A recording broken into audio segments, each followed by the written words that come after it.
तो अब हम लोग एक बहुत ही इंटरेस्टिंग टॉपिक के ऊपर पहुंच गए हैं। ये सबसे मजेदार और इंटरेस्टिंग टॉपिक है।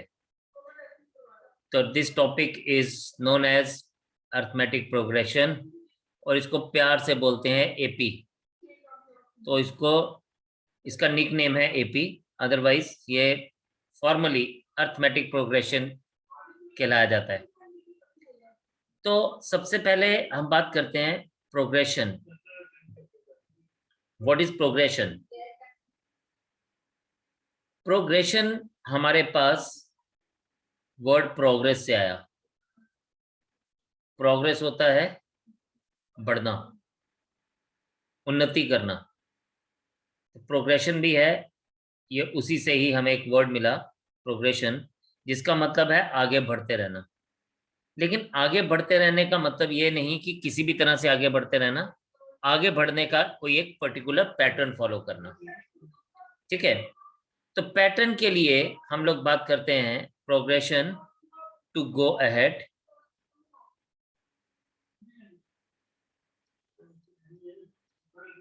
in a particular pattern.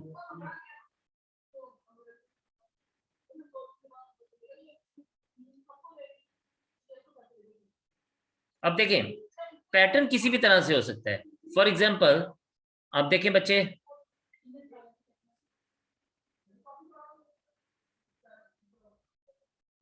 2, 6, 18, 54, 162, 486 and so on.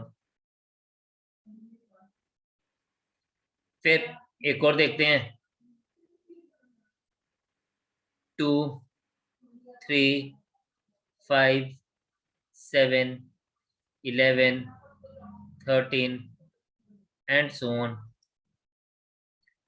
अब इन केसेस में अगर हम लोग देखें तो कोई पैटर्न फॉलो हो रहा है। क्या पैटर्न फॉलो हो रहा है?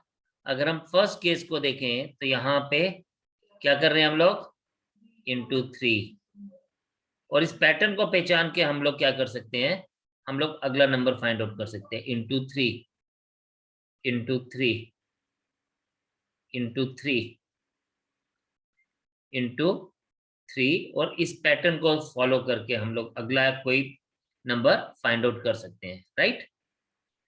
अब यहां देखें, यहां पे हमारे पास क्या है? इन दोनों को देखें, ये मल्टीप्लिकेशन में नहीं है, एडिशन में चेक करें। 1, 2, फिर 2, 4, 2 एंड सो ऑन। तो ये कोई पर्टिकुलर पैटर्न फॉलो तो नहीं कर रहा है, लेकिन अगर हम इसको ध्यान से देखें तो ये किसकी सीरीज दिख रही है आपको? ये किसका प्रोग्रेशन दिख रहा है? एक पर्टिकुलर पैटर्न फॉलो कर रहा है, लेकिन दो ये कोई मल्टीप्लिकेशन और कोई एडिशन वाला पैटर्न फॉलो नहीं कर रहा, पर फिर भी ये एक पैटर्न फॉलो कर रहा है। तो आपके हिसाब से क्या पैटर्न फॉलो कर रहा है? कोई आप में से मुझे बता सकता है कि क्या pattern? Sir even odd numbers.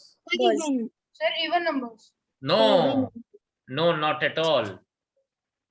आप सब मेरी पजल में फंस गए। Sir prime numbers.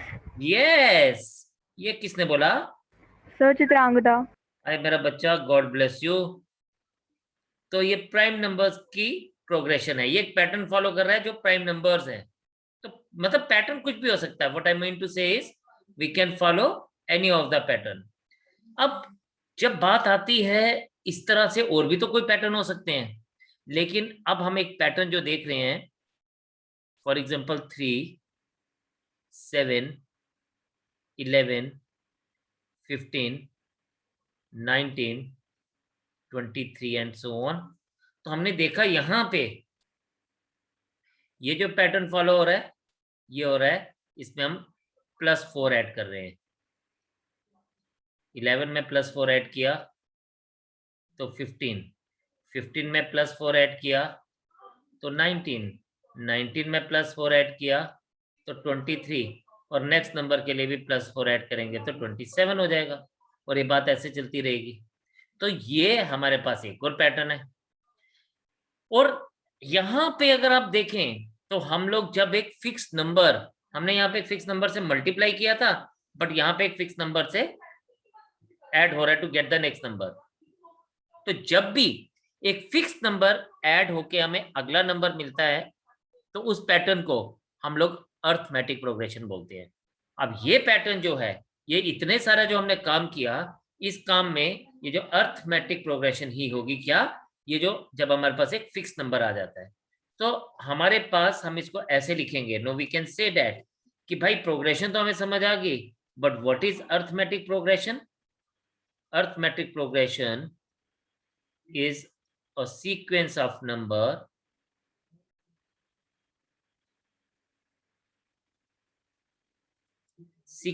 numbers when a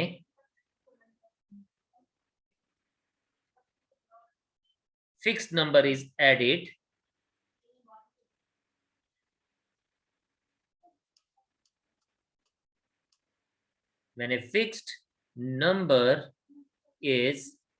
added number को शॉर्ट फॉर्म में लिख रहा हूं, number is added to get the next number.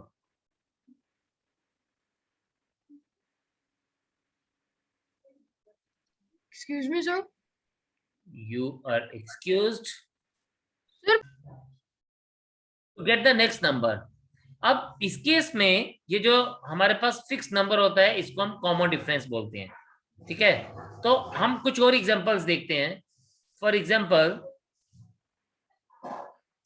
कुछ भी दिस कॉमन जो हमारे पास नंबर जो ऐड हो रहा है ये प्लस में भी हो सकता है और ये सब्ट्रैक्ट माइनस में भी हो सकता है। For example I am taking a number like 3, 10, 17, 24, 31, 38 and so on. तो आप यहां पे देखें 7, अब एक फिक्स नंबर ऐड हो रहा है 7। अगर कोई और बात करते हैं, for example 101, 96, 91, 86, 81 and so on, तो हम लोग देखेंगे कि हम लोग क्या कर रहे हैं, हम हर एक नंबर में 5 सब्ट्रैक्ट कर रहे हैं to get the next number. अब ये जो -5 और जो ऊपर वाले केस में +7 आता है, इसको हम लोग क्या कहते हैं, इसको हम लोग बोलते हैं कि these are common difference. What are these? These are common difference. Common difference, जिसको जनरली हम लोग डी से डिनोट करते हैं। ये भी हमारे पास कॉमन डिफरेंस है। अब यहां पे फर्दर बात देखते हैं, इस बात को समझते हैं कि भाई अगर हमारे पास हम एक नंबर लेते हैं लेट से, और हम यहाँ पे द फर्स्ट नंबर को हम ए से डिनोट करते हैं, तो अगर आप यहां पे देखें, if first number is equals to a, और इसको मैं फर्स्ट नंबर को T1 टर्म 1 भी बोल सकता हूं, ठीक है। फर्स्ट नंबर को मैं, या फर्स्ट नंबर की जगह में इसको लिखता हूं T1 टर्म 1। अगर किसी अर्थमेटिक प्रोग्रेशन का टर्म 1 को मैं ए मान लूं और कॉमन डिफरेंस को डी मान लूं, स्मॉल डी से डिनोट कर दूं, तो टर्म 2 क्या आ जाएगा, ए प्लस डी। टर्म 3 क्या आ जाएगा, ए प्लस डी में एक और डी ऐड हो जाएगा, तो ये बन जाएगा ए प्लस 2D। टर्म 4 में ए प्लस 2D में एक और डी ऐड कर देंगे, तो ये आ जाएगा ए प्लस 3D। और बच्चे इस तरह से आप देखें, हम लोग अगर आगे चलते जाएं, इस तरह से आगे बढ़ते जाएं, चलते जाएं, तो हम लोग,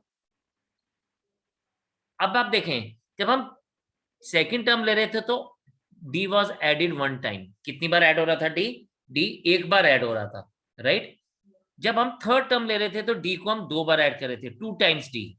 और जब हम डी को T4 ले रहे थे तो D को 3 टाइम्स ऐड कर रहे थे। इसी तरह से आपने देखा जब फोर्थ टर्म थी तो 3 टाइम्स D ऐड हुआ, थर्ड टर्म थी तो 2 टाइम्स ऐड हुआ, सेकेंड टर्म थी तो 1 टाइम ऐड हुआ, और अगर n टर्म होगी ना तो एक कम लेंगे यानी n-1D ले लेंगे। So this is what we call is nth term of an AP। अब आप ये सोच रहे होंगे कि nth term क्या भला है बच्चों। आगे क्या होगा, आपसे ना A दिया जाएगा फर्स्ट टर्म, आपको कॉमन डिफरेंस दिया जाएगा और आपको बोला जाएगा आप इसकी 7th टर्म निकालो। तो 7th टर्म निकालने के लिए आप इसको D को बार बार थोड़ी ऐड करेंगे। चलें, ये तो 7th टर्म तो पुत्र जी बहुत छोटी है, आप कर सकते हैं, आप फाइंड आउट कर सकते हैं। आप A को 6 टाइम्स D ऐड कर देंगे तो आप चेक कर लेंगे, ठीक है। लेकिन अगर आपसे T100 पूछेगा तो क्या आप D को 99 टाइम्स ऐड करोगे? नो, नॉट एट ऑल, इतना टाइम ही कहाँ हमारे पास। तो इन सब चीजों से निजात पाने के लिए, इन सब चीजों को इजी करने के लिए हम लोगों ने एक फॉर्मूला पढ़ लिया। ये फॉर्मूला क्या है? This is formula for finding nth term. यानी हमारे पास सिर्फ दो चीजों की जरूरत है। एक आप हमें दे दीजिए फर्स्ट टर्म कि भाई वो प्रोग्रेशन कहां से शुरू होगी, और एक हमें दे दीजिए आप कॉमन डिफरेंस। सिर्फ ये दो चीजें दे दें तो हम लोग क्या फाइंड आउट करेंगे? We can find any term of the AP. तो finding tnth term of n AP हमारे लिए जो फॉर्मूला आ गया वो हमारे पास आ गया a plus n-1 into D. ठीक है जी। तो ये हमारे पास एक सबसे इंपॉर्टेंट फॉर्मूला है और सबसे पहला फॉर्मूला है इस पर्टिकुलर चैप्टर का। तो आप देखें कि क्या ये बात आपको समझ आई, और अगर किसी को भी ये बात समझ नहीं आई है तो मुझसे पूछ सकता है। ओके, अब हमने क्या सीख लिया? हमने सीखा कि भाई nth टर्म होती है a plus n-1 into D, और जहां पे a हमारे पास फर्स्ट टर्म होगी और d होगी कॉमन डिफरेंस। ठीक है, चलें अब पहले इसी के एक ऊपर एक एग्जांपल करते हैं। हमें बोलता है if a is equals to 4, d is equals to 7, find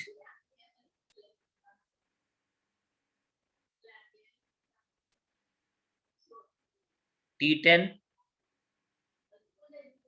T14, T20। अब देखें, अब हमारे पास क्वेश्चन में क्या दिया गया है? क्वेश्चन में हमारे पास है, देखें मैं फर्स्ट पार्ट करूंगा, सेकंड पार्ट करूंगा और ये थर्ड पार्ट आप करेंगे, T20 आप खेलेंगे। तो हमारे पास क्या है? Here a is equals to 4, यानी फर्स्ट टर्म हमें 4 दी गई है, d इज इक्वल्स टू 7। अब हमारे पास बोलता है T10, तो T10 हम इसके हिसाब से लिखेंगे a plus 10-1 into D. T10 हमारे पास आ जाएगा a यानी 4 प्लस 10-1, d की वैल्यू है 7, और हम इसको लिखेंगे T10 is equals to 4 plus 9 into 7। और ज्यादा खुश नहीं होना है, इसको स्टेप वाइज ही करना है सबने। T10 is equals to 4 plus 63, and T10 की वैल्यू मेरे पास आ गई 67। तो इस तरह से अगर मैं इस सीरीज को लिखता तो मुझे T10 की वैल्यू क्या मिलती? 67। चलें, आप इसको ऐसे देख भी सकते हैं बेटा, 4 से स्टार्ट हुई, ठीक है, 4, 7, 11, 7, 18, 7, 25, 7, 32, 7, 39, 7, 46, 7, 53, 7, 60 एंड दिस इज 67। तो आप लोग यहाँ पे देख सकते हैं कि हमें कौन सी टर्म मिली। ये 67 कौन सी टर्म है? Let us count 1 2 3 4 5 6 7 8 9 10। So we have got the 10th term as 67.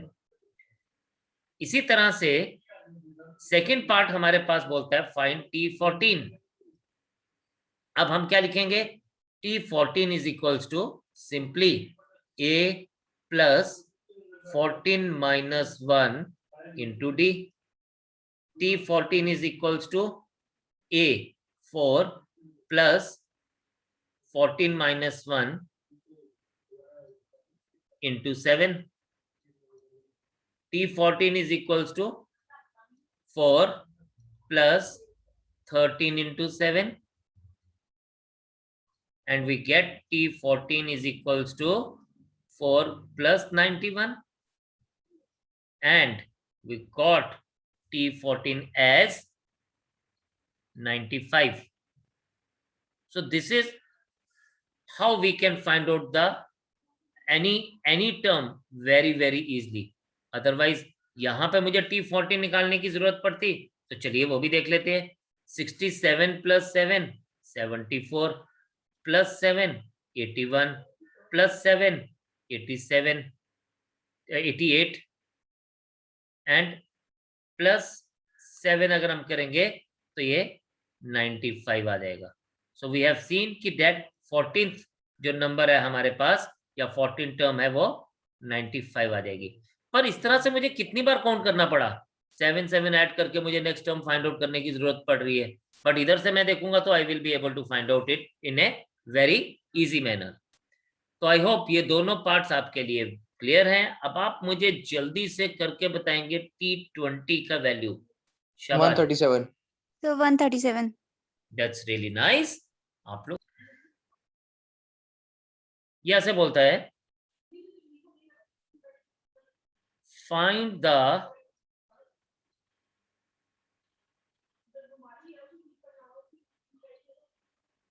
Thirteenth term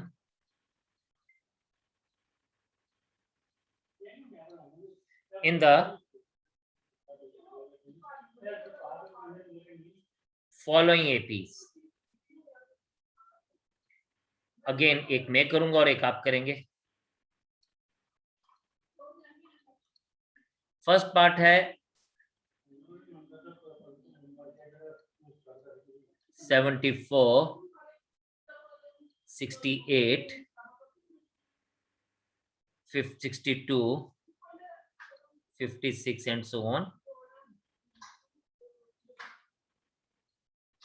And number 2 38 47 56 65 and so on. तो फर्स्ट मेरा, सेकंड आपका.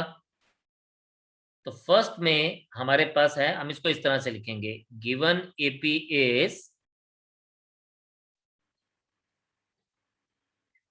हमारे पास क्या आ जाएगा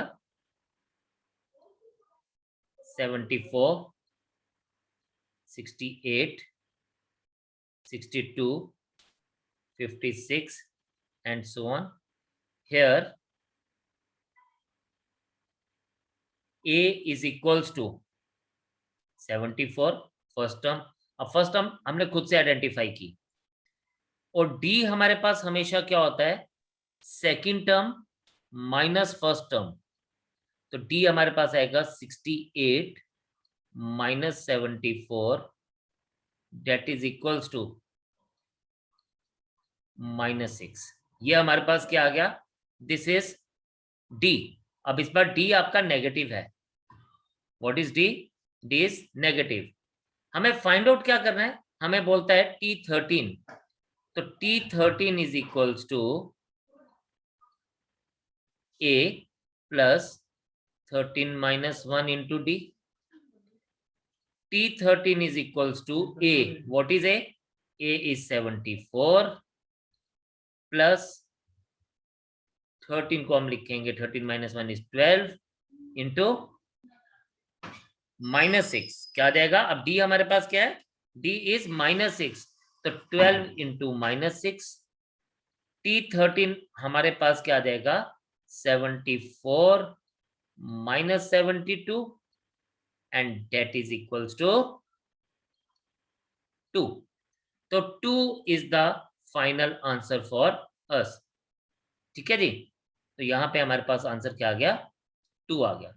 सो अगर हमारे पास डी नेगेटिव है तो हम उसको एज इट इज नेगेटिव की लेंगे, और अगर डी पॉजिटिव है तो हम उसको पॉजिटिव की तरह लेंगे। So this is how we can do any question which is given to us. तो शाबाश, आप इसको नोट करेंगे और मुझे जल्दी से सेकंड पार्ट का आंसर देंगे।